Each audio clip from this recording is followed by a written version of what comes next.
Listener discretion is advised. Hello and welcome to True Crime, the podcast that helps you find new, emerging, and undiscovered true crime podcasts. I'm Greg, the host and curator of True Crime. Today's episode is from Burden of Proof. Burden of Proof is a true crime podcast ran by two paralegals with a generation gap. If you like today's episode, make sure to check out the episode description for links to subscribe. All right, let's get this show started. Begin.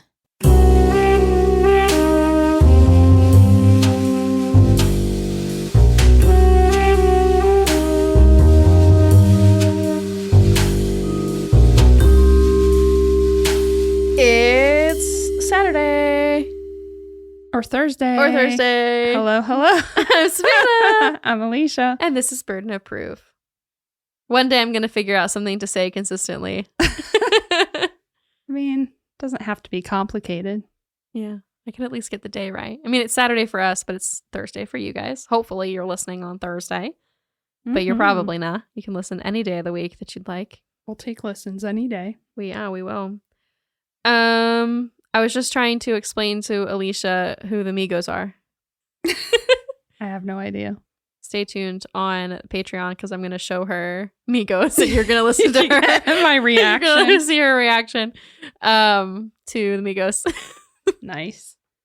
Oh, I have something to share. Should we share this here or Patreon? No, let's share it here. Okay. It's about Patreon. Okay. See, it's a trade-off. It is a trade-off.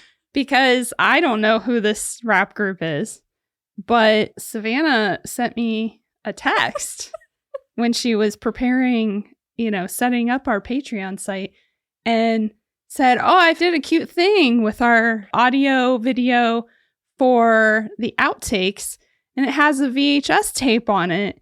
And then when I went to the Patreon page and looked at it, it was delightful. I don't know what else to say. It was delightful because it was not, in fact, a VHS tape. It was a cassette tape in a Walkman. And I thought, but just in the window part. So those are, all us old. I didn't look at it very closely and I just thought it was a VHS tape. And I was like, yeah, that works. It's cute. I mean, it still works because it is just an audio. No, it actually works better but as yes, a Walkman than it does as a VHS tape. I just thought, God, I'm old. I have to explain to this 20-something what a cassette tape is. I know what a cassette tape is. I just didn't know what it looked like.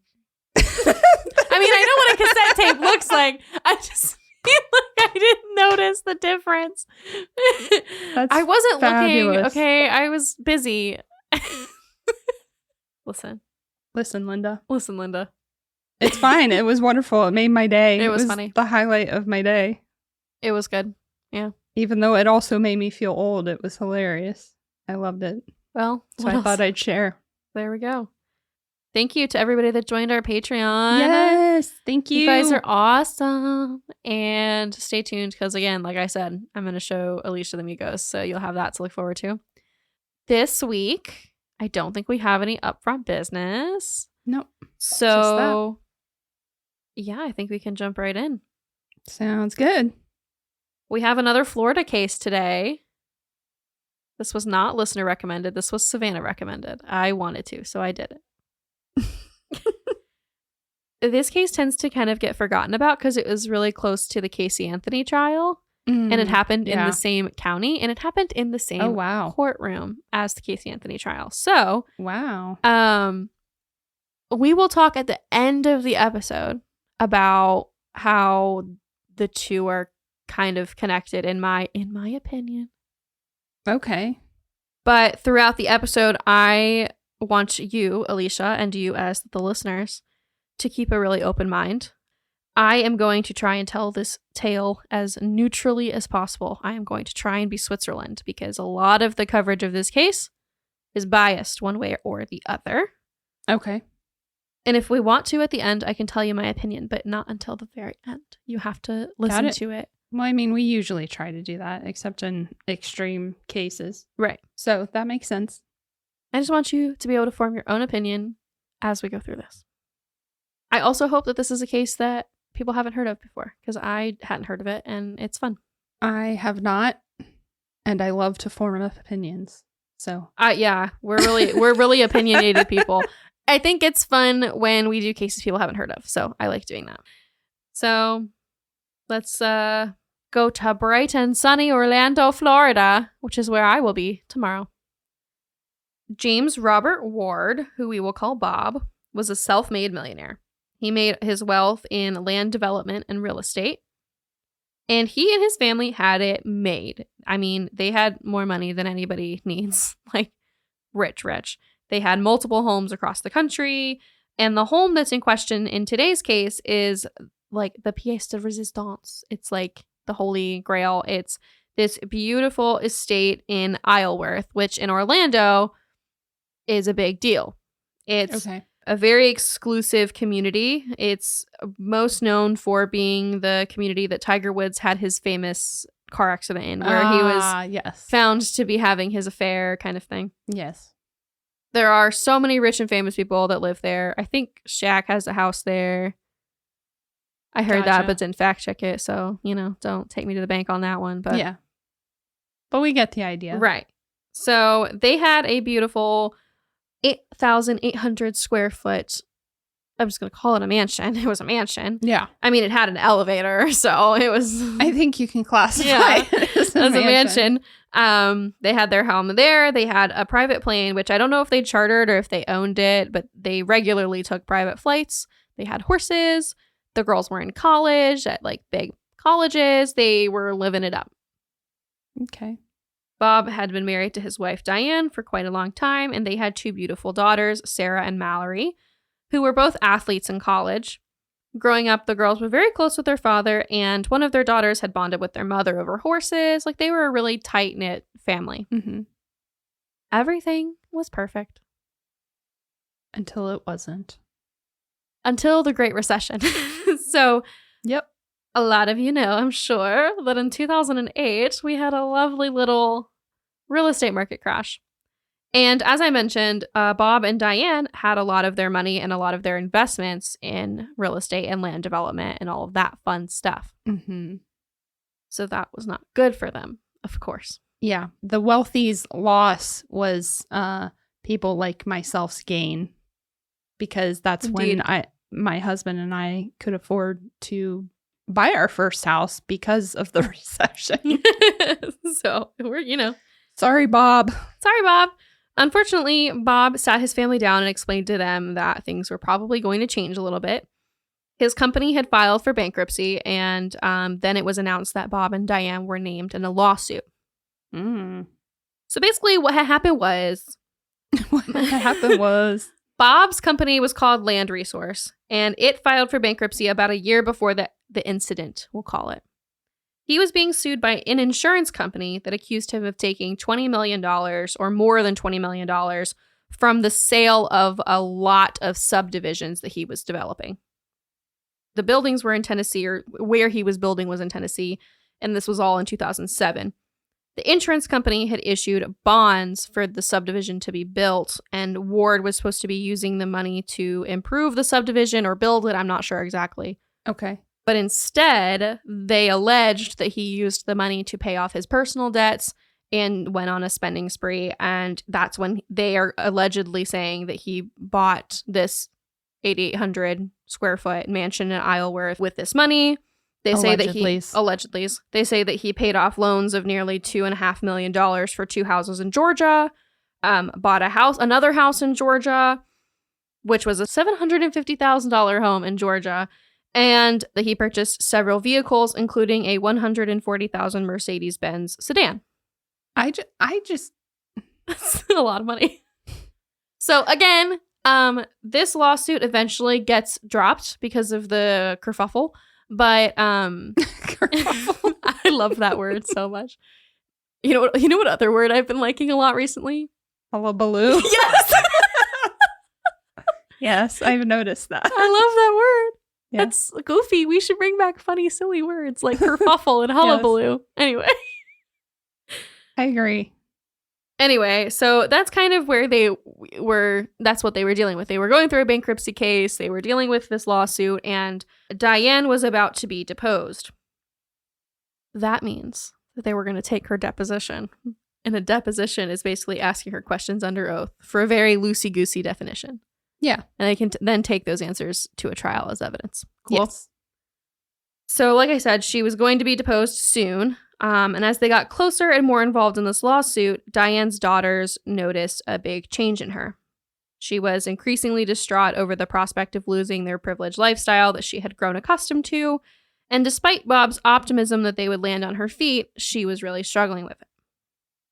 She relied heavily on prescription drugs and alcohol, particularly on wine, and she would mix the two. According to Sarah and Mallory, she sometimes got violent when she got drunk. At one point, she threw a suitcase at one of her daughters, and she turned into a completely different person when she was intoxicated. This is not a... Never mind. I shouldn't say it. Just between us squirrel friends. Listen, I say this having lived as a child. I lived in a trailer park. So I feel like it's okay for me to say it, but my brain immediately went to, it sounds like she's preparing to lose all the money and to live in a trailer park. Sounds like she'll fit right in. So the girls were off at college, living it up. Like I said, they were both college athletes. One of them played squash. I don't know what the other one did. I'm sorry. Of course they did. Right. Squash. Yeah. And one night, a 911 operator got the following phone call. Take a listen. See? I just saw my wife. You just what? I just saw my wife. Where's your wife? She's right here on the floor. Please send somebody at 5277 Iowa Country Club Drive. Okay, what's going on there? I just shot my wife. You just shot your wife? I shot my wife. Yes, please send somebody over. Where is she breathing? No, she's dead. You know that for sure. I think so, yes. Okay, sir. Where is the weapon? It's in the nightstand next to the bed in the master bedroom. And I'll be glad to meet the officer at the front door. Where is your wife, sir? She's on the floor in the master bedroom. How old is she? Born in 1954. Okay, you're sure she's not breathing or? She's dead. She's done. I'm sorry. What in the world? So He's so, I mean, like, he has COPD and GERD, so his voice is very gravelly. well, So- yeah, no, that's not the part that gets me. I know, I'm just explaining. The part that gets me, I mean, some of it's the accent, but it's his tone and Mhm. inflection was like, Right. Mama said, life is like a box of chocolates. Well, they lived in Atlanta. Well, yeah, no, I know, but it's the combination of the accent Right. coupled with like, it's just so Right. like He was very calm. calm, but like direct. That's wild. Yeah. And a lot of people had a lot of problems with that. And Yeah. now, allegedly, I couldn't find anything to back this up, but Bob's daughter, Sarah, I'm pretty sure it was Sarah, said that originally Bob accidentally called 411 and not 911. And so when he got the non-emergency line, he had a very normal reaction. He was much more Yeah. So, okay. not frantic, but because he's not a frantic guy. He's a very, Yeah. but he had a more quote unquote normal reaction, upset Yeah. reaction. And then by the time that they were like, okay, you called the wrong number, we need to redirect you. And he got to 911. He had calmed down. Right. So again, I couldn't confirm that, but it Gotcha. does track for me. Yeah. I mean, that would make sense. Regardless, police arrive on scene and they do in fact find a deceased Diane Ward and a Magnum gun sitting on the nightstand. She had been shot in the face one time. Now, the police on the scene, again, they, like he said, he met them out on the porch and they noted how calm he was the whole time. And this is something that they would continue to see over the next few years of this case. He calmly explained that Diane was in the master bedroom. Well, it's kind of weird. He told him it was an accident, and then he eventually, like, because you know how these things are, it's not always the same story right away when you process everything. Yes. But eventually what he says is that, and this is, once he says this story, he sticks to it. This is it. He calmly explained to the officers that Diane was in the master bedroom on the floor and that there was nobody else in the home. They took him away in handcuffs because they said that his story wasn't matching up. At first, he said that he shot her over the 911 call, and now he was saying that it was an accident. He explained that he walked into their bedroom to find Diane on his side of the bed, standing up, heavily intoxicated, with his gun in her hand. He would later recall that he knew he had a split second to get the gun away from her before she shot herself or him. And so he took his moment of opportunity, and in the process, the gun went off, shooting Diane in the face and killing her. So the police were upset because, not upset, but like they Very upset with you, Bob. upset.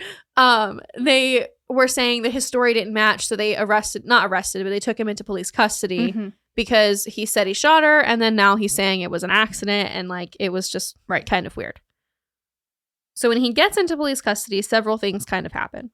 At first, he vaguely talks with them, reiterating that it was an accident and kind of reiterating his story, but he does not give a lot of details. And I'll give my opinion as to why, but we'll okay. They ran tests on his skin because he had some red marks and some liquid on the back of his shirt. At one point, he asks the officer who's taking the swabs if it was wine or blood. And she says it might be wine. And I think it's wine. It's really pink. They tested his hands for gunshot residue, etc., etc. And some people say that he behaves really callously. Other people say that he's in shock. It's kind of up for interpretation, how you want to think about it. He tells the officers, he says, I'm trying to like kind of semi-quote him because I think it's important that you kind of understand his tone. He's like, I'm going to have to do some damage control with the children. Like my main concern is Mallory and Sarah. So, yeah. And then he says, and I think we need to get a lawyer. We need to get my lawyer in here. Like, this was a horrible accident, but we need to get my lawyer in here. Basically. I mean, yeah. Okay. Right. And I think the reason that he's so vague is because this is a wealthy man. Wealthy people know to shut up and to talk with their attorneys first. They're not going to be super, and they know. Yeah. And he doesn't want to come across as uncooperative and make himself look guilty. But at the same time, he's not going to just spill his guts. And yeah. And he told them what happened. And of course, they're listening to him on a camera. And he calls his family, a couple different people to kind of fill them in and tell them. And at one point, he tells somebody, like, I need you to go take care of the dogs because I'm not going to be able to go home. Like, they're not gonna let me go home. I need you to go take care of our pets. Like, could you go pop by there, whatever, talking to his sister. And he tells them all it was a horrible, tragic accident. It was an accident. Like, he never once changes it. He calls his sister. He says, I don't know how I'm going to tell the girls. And his sister, the girl's aunt, ultimately tells the children. The children, they're in their 20s, but yeah. When they first heard, at least one of the Ward daughters thought that the crime may have been committed by one of her father's competitors, thinking that these are unprecedented business times for them. They don't really know what's going on. Did somebody come in and shoot mom because of like the bankruptcy? Like, what's going on? She never in a million years would have thought that her father was involved in the death of her mother. So the police get a search warrant on the home and they begin. At the same time, Bob calls his attorney, which is actually his bankruptcy attorney, but that's who he calls first. Which, I mean, yeah, fair. Yeah, I mean, if I had some regular attorney, that would be probably my first go-to. Right, because they'll get like, you. Who do you recommend? Who do you know that's a good attorney? Right, and I work with some bankruptcy cases, and they touch elbows with these really big other attorneys. So makes sense. So he's talking with his attorney. The police get the search warrant on the home, and they start. And they were in the home for a long time. I heard reports of several weeks, and during that time, they allegedly did some interesting things in the home. Allegedly. These have not been proven in a court of law. Okay. Time-stamped, the investigators or police or whoever, the crime scene, whoever was in the house, rented porn on their television. What? They stole jewelry, thousands of dollars of jewelry. They stole purses. They stole shoes. They also stole cash from the home. So the daughters say, they're like, we can't prove this because nobody's gonna, like, we can't prove it. But my mom kept up to $10,000 in cash with her. She traveled a lot. It was a convenience thing rather than dealing with banks. She always had a ton, like way too much. They said, we don't understand why she keeps so much cash. It's not necessary. It's stupid. It's not safe. They know all of that, but it doesn't change the fact that it's true. Their mom kept upwards of $10,000 in her purse at all times. Like she had that much cash with her. Oh my God. And that was gone. So like we know they stole so much stuff. Like we had the jewelry appraised. So we went through with their insurance company. We told them what was missing. Like we know that stuff was stolen. Wow. But they didn't care really. I mean, that's not really what they care about right now. They took a hammer to their grill outside. They trashed the house. They broke the elevator. Like, this house was destroyed. And they said that they did it all in the name of looking for drugs in the home, but there was no indication to support that there were any drugs involved in the case other than the drugs, the prescription drugs that Diane was prescribed and was abusing. So I don't really know why they would do that, but again, allegedly, they got back to the home a few weeks later and it was trashed. You're listening to Burden of Proof on True Crime by Indie Drop-In. We're going to take a quick break. And now back to this episode of Burden of Proof. The thing that frustrated me the most was that they wouldn't let their animals be released. So they had 4 dogs, a cat, and a parrot in this house. Okay. And at one point they were like, hey, the girls were trying to come home from college. They were stuck. They hadn't gotten to Orlando yet. And they were like, hey, we have a friend who's coming to pick up the dogs. And they were like, no, they can't be released to you. So they had all of these. Why? Are you scared I don't know. You scared they put drugs in the dog? I don't know. So they wouldn't let the dogs or the animals be released to their friend. They wouldn't let them be released to the family. The friend was able to like put eyes on the dog through the garage, I guess. So who's taking care of these dogs? I guess the investigators. I don't know. And again, this is alleged because I'm hearing all of this from, I believe that it's Sarah. Okay. One of the daughters. They look really similar. So it, anyway. It's one of the daughters. One of the daughters. So, and again, wasn't proven. I'm just telling you what I heard. Yeah. Okay. And it doesn't really get brought up in the trial because they didn't find any substantial evidence that really would have pointed to anything worthwhile of them saying like, well, didn't matter because the investigation was horrible. You didn't find any drugs in the dog's butt. Right. There were no drugs in the dog's butt. What they did find was stuff that they already knew, which was that Diane had been drinking heavily and there was a broken glass and there was wine. There were a bunch of empty wine bottles and we already knew that. So, yeah. Thoughts, feelings while I get some water? I don't know. This is wild. Now, we have a long legal battle ahead. So let's get into the evidence presented by the prosecution because they have decided they are going to charge Bob with the murder of his wife. I figured. They don't believe his story that it was an accident. They think that he shot her because of her deposition coming up. They thought that for some reason she was going to be a liability for this case. And they also speculated that he was going to benefit from her death via a life insurance policy. Okay. The prosecution relied heavily on Bob's words during the 911 call, his calm demeanor in police custody, and the fact that there was some evidence that could have potentially pointed to a fight prior to her being shot. There were wine stains, broken glass, and the prosecution alleged that the wine glass had been thrown at Diane by Bob in a fit of rage.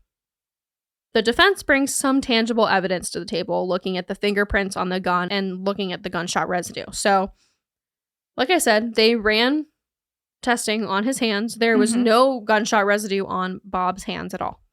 The only fingerprints that were remotely on the trigger were Diane's, and Bob's fingerprints were only on the barrel of the gun, which would match with the story of him wrestling the gun away from her and accidentally being shot in the kerfuffle. Yeah. He placed the gun at the bedside table, holding it by the barrel, which would explain his fingerprints there. That's what the defense says. Both of his daughters testified, coming to his aid, saying their father would never hurt their mother, along with a myriad of other witnesses and experts over, the trial. Right. In 2011, the jury took 12 hours to deliberate over 2 days, requesting forms like transcripts, other, various things from the case. They wanted at some point, they asked for an unloaded version of the gun, and they came back with a guilty verdict, convicting Bob Ward of second-degree murder with a potential life sentence. Wow. Yeah. Now, he does appeal, and it takes a while, but eventually he does get somewhere, with the judge overturning his case with the basis of improper counsel and incompetent attorneys. Because of this, he was allowed to go home with his daughters briefly. The prosecution, however, insisted on retrying him for his wife's death. They are determined that he shot her. I'm at a loss. Okay. We'll talk about, I think we'll talk about why at the end. Okay. His defense attorneys this time focused on the amount of drugs and alcohol in Diane's system at the time of the crime, the fact that the gunshot residue was, again, not on Bob's hands, but on Diane's, and a myriad of other things. I like that word today, myriad. Myriad. At the end, the jury believed that he accidentally killed his wife, but still found him guilty of the lesser charge of manslaughter. That's more what I expected. Yes. Now, things are about to get spicier. Oh, boy. Prior to his sentencing hearing, his attorneys pushed for him to be sentenced to time served, considering that he had already served 6 years in jail. They cited the fact that he was getting up there in age and he had a bunch of health issues, and they were hoping that the judge would sentence him to either the shortest possible sentence, which was 124.4 months, which I think is like 10 years. Okay. Or they were really hoping that he would be able to use his time served. Yeah. For a manslaughter charge. Yeah. In the process of waiting on the sentencing, the family hired an estate professional to help them move their mother's belongings out of one of their Atlanta homes. Which also, fascinating job. Like, when I say estate professional, I mean this woman's entire job was like taking dead people's things and like helping people sort through sentimental value and like sort through their stuff. Yeah. It's a cool job. It would be a very interesting job. Very emotional, I think, but it would be good. Yeah. So it had been several years at this point, almost 9 years, I think, since their mom's death. And they've hired this woman to help them process and move through everything. In Diane's belongings, this estate professional found a suicide note. Allegedly a suicide note. I'm going to read it to you so you'll know what I'm talking about. Now, Okay. Granted, the note was in their Atlanta home, not in Orlando. Yeah. They don't know for sure when it was written. But the girls believe that this proves their mother's intentions, as they think it was written around the same time period of her death. And they have several handwriting experts prove that, yes, Diane wrote this. It's on Diane's stationery. It says Diane Ward at the top, but they looked at a ton of handwriting samples. Because this is a Florida case and I have access to the Florida docket, I mean, everybody does. It's public record. I went through and I looked at what the handwriting expert looked at. I went down a rabbit hole. It was really interesting. But it was clearly her writing. Mm-hmm. And the note reads, "Dear Mallory and Sarah, please know how much I love you. I don't know how it happened for me to end up like this. I want you to have wonderful lives, and I know that I will always watch out for you both. Take care of Daddy. I love you more than you will ever know. Take care of the dogs. They will need you." I mean, that's a suicide note. Yeah. That's a suicide note. That's sad. Mm-hmm. I got nothing. Yeah. That's just sad. Yeah. So they entered this into evidence hoping that it would matter when the sentencing time came. Because like I said, the jury had already convicted him of manslaughter, but they were awaiting sentencing. Yeah. Diane's family is still coming to Bob Ward's defense after 2 of his convictions. Her sister, Paula, testified that Bob they were trying to get the judge to be like, yes, you can go stay at home while you await sentencing rather than going back to jail. Right. They were like, he's not a flight risk. He's never been a flight risk. And she says, not only can he come stay with me at my home in Camden County, Georgia, I will verify that he will stay with me, but I will also put my house up for collateral because at this point in time, he's now broke. Like, he doesn't have much money, according to his attorneys. The prosecution doesn't believe that. He says, I think the question of the day is, what's he actually worth? What corporations does he actually control? Who knows? Your Honor, we're asking you to deny the request. Well, he can't control many organizations from jail, but whatever. Not directly, anyway. So the judge did not let him go home. And one of the prosecuting attorneys on the case, I think it was an associate. I don't think it was like the prosecuting attorney. But he was fired because he was caught sending inappropriate texts to one of the Ward daughters. Oh, Lord. Now, I didn't look super far into this, but I don't think that it went both ways. It wasn't like that. I think that they were talking about something completely different, and he said, you're just saying that to see me naked or something like that. And it was a whole thing, and he did get fired because of that. Because why would you do that, you idiot? But again, didn't get a chance to look too far into it. Okay. Nobody wants to hear that tangent. Yeah. Not yeah. I was just saying that, and then you said that. Anyway, the judge came back with sentencing, and Bob Ward was sentenced to 30 years in prison for manslaughter in his wife's killing in June of 2018. The judge also ordered for Ward to reimburse the state for the cost of his incarceration, ruling that he pay $50 per day in restitution, which is a total of $547,500, excluding leap days. Excluding leap days. He will get credit for the 6 years he's already served in his 30-year sentence. The judge declined the request to release him from the Orange County Jail on bond while he appeals his manslaughter conviction. And the judge said, quote, he has now been convicted twice of killing his wife and has little to lose by fleeing. That's what she called it. That's what she said. This is wild. I don't know what to think of this. Right. Let's talk about it. So I tried to present the case as neutral, but as I'm reading it, I'm realizing that it does kind of sound biased in the sense that it sounds like I don't think he shot her intentionally. And I'll go on record. I don't think he did. I don't think that he murdered his wife. I think that it was an accident. I think he's telling the truth. Well, I mean, how else would you explain that the only... Right. For me, it's the gun stuff. Like, right. I get that you would question if he did it intentionally and that he might look like he has motive, but how would he have put her finger on the trigger and only his handprint is on the thing and he has no gun residue? I don't know. That doesn't... Right. And I'm not an expert, though. The family says that first of all, there was no life insurance policy. So there was nothing to gain. That was a thing that they assumed. But the life insurance policy hadn't been getting paid, so it had been canceled because they were going bankrupt. Yeah. There wasn't anything there. And the daughters say, well, Diane didn't know anything about the business, so her being deposed really wasn't going to make or break anything. So they also said, I've heard them say in a couple different interviews that like their dad wasn't super concerned. Like, yeah, he knew they were going to be broke, but he knew they were going to be fine. They were going to be happy. Like, it wasn't going to matter. It wasn't bothering him. It was bothering Diane. In my opinion, this case is a combination of a couple things. I mentioned at the beginning that it got tried in the same court as Casey Anthony, pretty close to Casey Anthony. And this case may have had a different outcome if it had been in a different time and place, because I think people were concerned, especially the jury was concerned about giving a not guilty verdict after Casey Anthony was given a not guilty verdict and seeing how the public reacted to that. Yeah, I could see that. Yeah.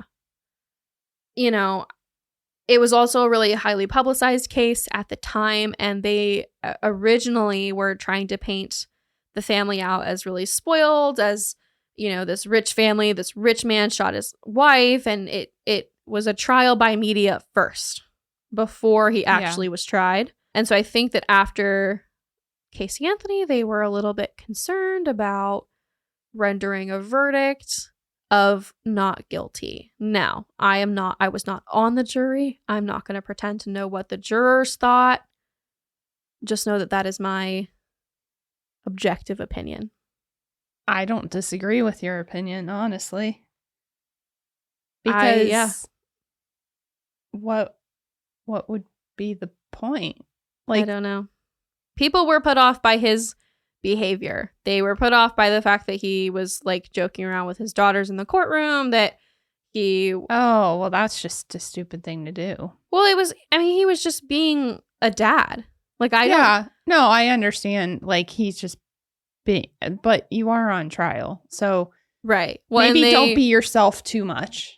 I don't even know if it was necessarily in the courtroom. I know that like the story that comes to mind is they were talking to him in jail and they were telling him like, we put money in your account, and one of the daughters says, so you can buy bras and stuff.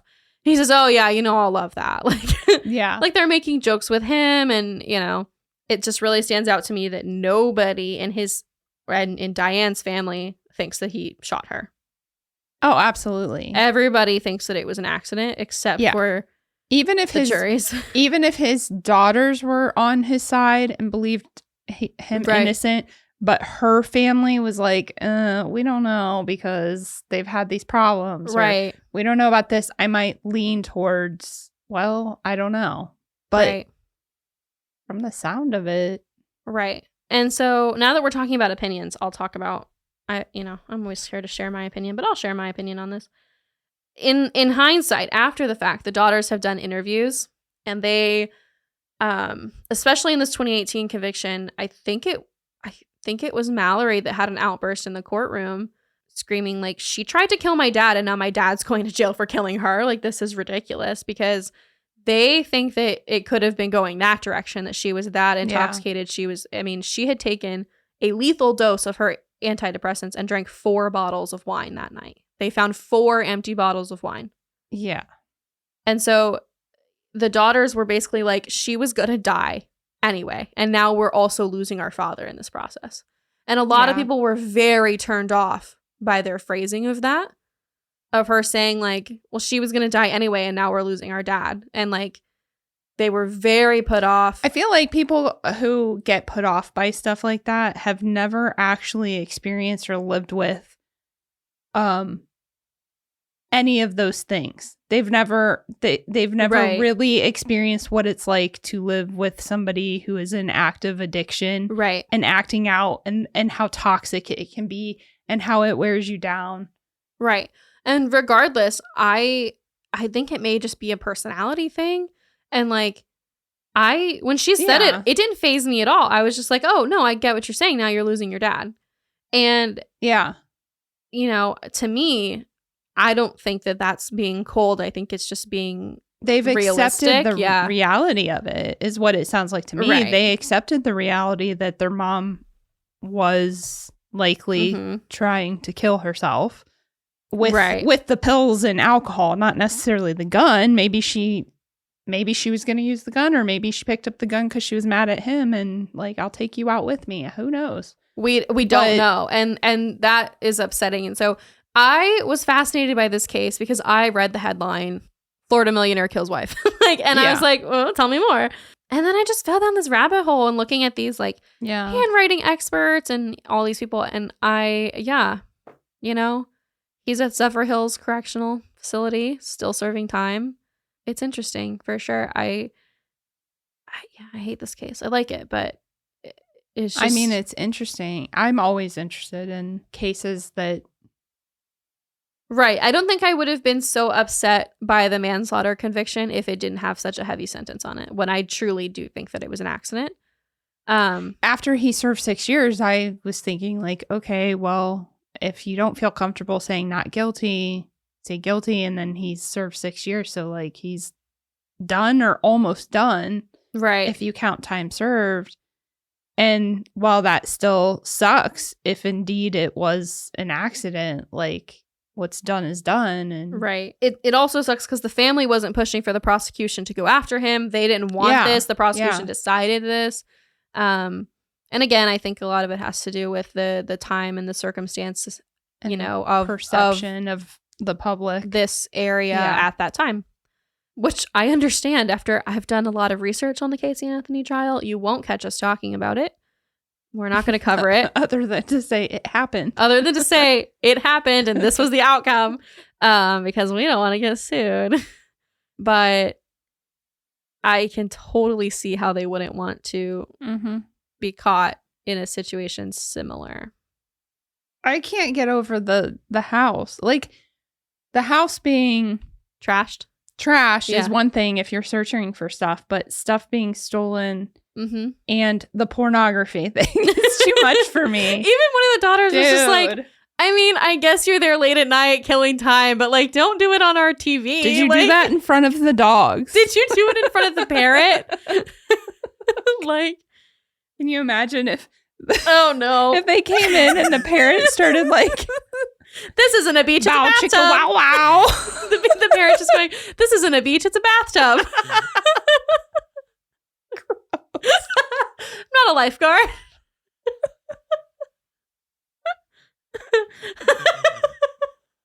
Help, I'm stuck. No.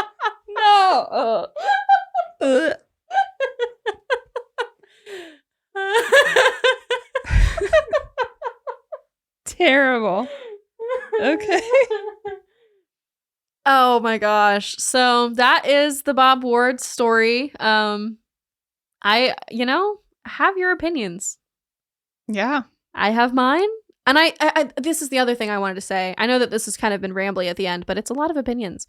I tried so hard to find unbiased sources because it was either he killed his wife in cold blood or he's completely innocent. Yeah. He did nothing. It's like you can't find something in between. So please know that I did my best to find and read both sides of everything. Yeah. And I don't know if I'm going to have all my sources listed because I went through a lot. I have a lot of them listed, but I went through a lot and there's a couple that I'm not going to list because I didn't use anything from them because they were so biased one way or the other.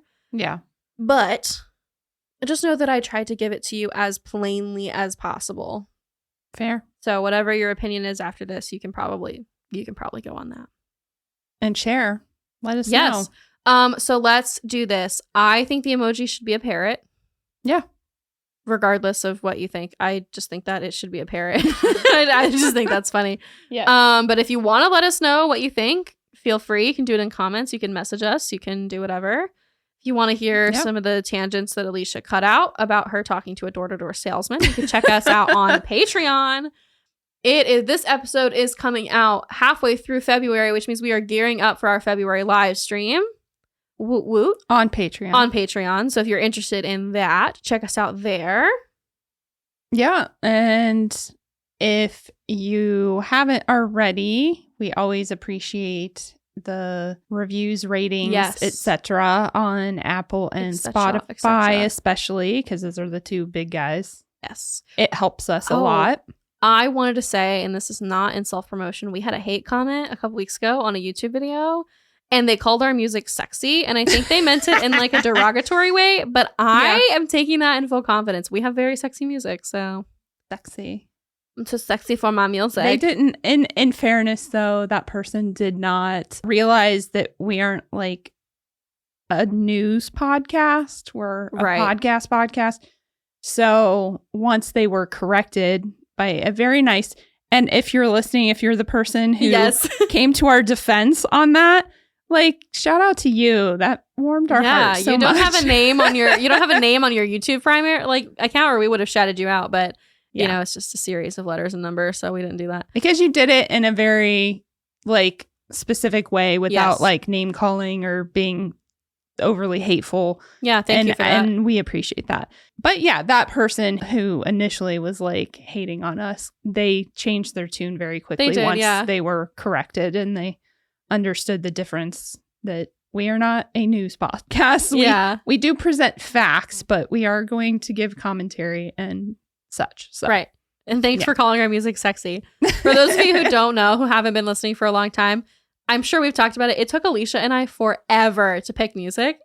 And finding it, I was so happy. And thank you for calling it sexy. I think it's pretty sexy too. Schmuxy.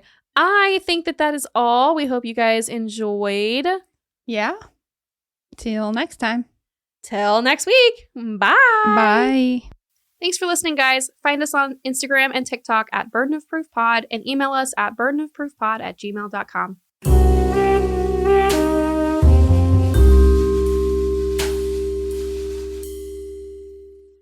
Thanks again for listening to True Crime by Indie Drop-In Network. If you would like to nominate a true crime podcast to be featured, just send me a tweet at Indie Drop-In. I'd also love to hear if one of our featured podcasts is now your favorite show. Indie Drop-In survives off ad revenue and listener donations. If you would like to contribute, please consider buying me a coffee. You can go to buymeacoffee.com/Indie Drop-In. If you look at the very bottom of the episode description, I put a link in there to make it really easy. Indie Drop-In has many other shows that you also might like. Just go to indiedropin.com. All right, see you next week.